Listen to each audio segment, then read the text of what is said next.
গ্রামটির নাম চান্দিপুর।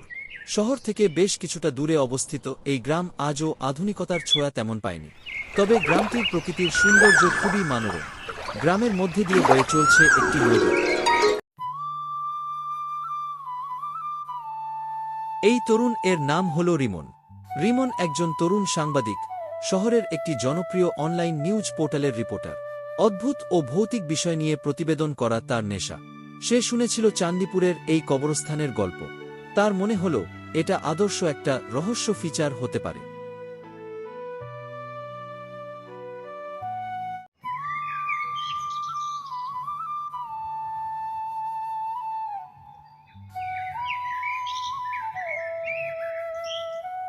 গ্রামে যাবার সময় করিম কাকার সঙ্গে দেখা হয়ে গেল রিমনের।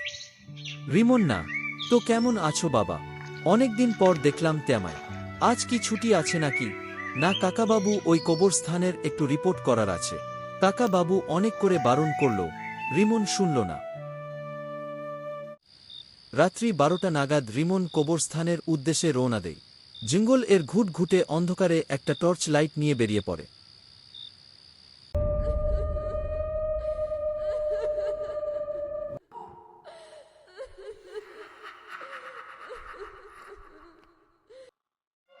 আমি একটা সাদা কাপড় পরা মহিলাকে দেখে ভয়ে ভয়ে এগিয়ে গেলাম।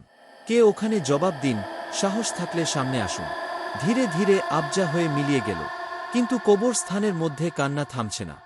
আমার পা দুটো কি যেন একটা অজানা শক্তি টেনে রেখেছে। আমি ছোটার চেষ্টা করলাম, কিন্তু ছুটিতে পারছি না।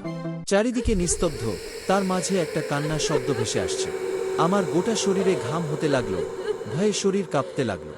অনেক কষ্ট করে কবরস্থানের গেট থেকে আমি বাইরে বেরোলাম।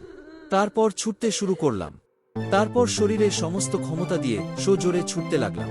তারপর আর কিছু মনে নেই। পরের দিন সকালে। ইনার নাম সুবর্ণ, পেশায় একজন পুলিশ অফিসার। রোজকার এর মতো ওই দিন ও প্রভাতে হাঁটতে যান। এনার বাড়ি নিচেন্দ্রীপুর পাড়ার সম্পর্কে ইনি রিমন এর কাকা হন। ইনি প্রথম রিমনকে অচেতন অবস্থায় দেখেন।